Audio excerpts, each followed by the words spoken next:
ನೋಡಿ ನಾವಿವತ್ತು ಮನೆ ಹತ್ರನೇ ಫಿಶ್ ಬಾಬ್ರಿಕ್ ಮಾಡ್ತಾ ಇದ್ದೀವಿ. ನೋಡಿ ಈ ಥರ ಕೆಂಡ ಹಾಕ್ಬಿಟ್ಟು ನಮ್ಮ ಮನೆ ಹತ್ರನೇ ಫಿಶ್ ಬಾಬ್ರಿಕ್ ಅಂತ ಇದು ನೋಡಿ. ನಮ್ಮ ಮನೆಯವರು ಪ್ಲೇಟಿಗೆ ಹಾಕ್ಕೊತಾ ಇದ್ದಾರೆ ತಿನ್ನೋಕ್ಕೆ. ಕರೆಂಟ್ ಹೋಗ್ಬಿಟ್ಟಿದೆ, ಆದರೂ ಟಾರ್ಚರ್ ಹಿಡ್ಕೊಂಡು ಮಾಡ್ತಾ ಇದ್ದೀನಿ ವಿಡಿಯೋನ. ನಮ್ಮ ಮನ್ವಿಗೆ ಈ ಥರ ಕೊಟ್ಟರೆ ತಿನ್ನೋದು, ಅವನು ಸಾಂಬಾರಿಗೆ ಮತ್ತು ಫ್ರೈ ಮಾಡಿಕೊಟ್ರೆ ತಿನ್ನಲ್ಲ. ಹಂಗಾಗಿ ಬಾಬ್ರಿಕ್ನ ಮಾಡ್ತಾಯಿದ್ದೀವಿ. ಬಾಬ್ರಿಕ್ ಅಂತೆ, ನನಗೆ ಹೇಳಕ್ಕೆ ಬರಲ್ಲ, ಆದರೂ ಹೇಳ್ತಿದ್ದೀನಿ. ನೋಡಿ ನಮ್ಮ ಕಂದ ಮಗಳು ಹೇಳ್ಕೊಂತವೆ ಎರಡು ನೋಡ್ಕೊಂಡು. ಈಗ ಅವಕ್ಕೂ ಹಾಕಬೇಕು ಚಿಕನ್ನು. ನೋಡಿ ಇಬ್ಬರು ಒಂದೊಂದು ಹಿಡ್ಕೊಂಡಾರೆ.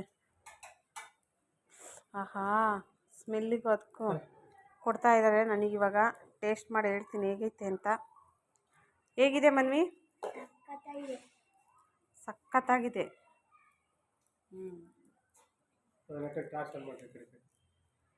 ಕರೆಂಟ್ ಬೇರೆ ಇಲ್ಲ. ಕರೆಂಟ್ ಇಲ್ಲ ಅಂದರೂ ಈ ಥರ ವಿಡಿಯೋ ಮಾಡ್ತಾಯಿದ್ದೀನಿ. ಇದರಲ್ಲೇ ನಾವು ಒಂದು ಸೆಕೆಂಡ್ ಟೈಮ್ ಮಾಡ್ತಾ ಇರೋದು. ತುಂಬ ಚೆನ್ನಾಗಿರುತ್ತೆ ಟೇಸ್ಟ್ ಈ ಥರ ಮಾಡ್ಕೊಂಡು ತಿನ್ನೋಕ್ಕೆ.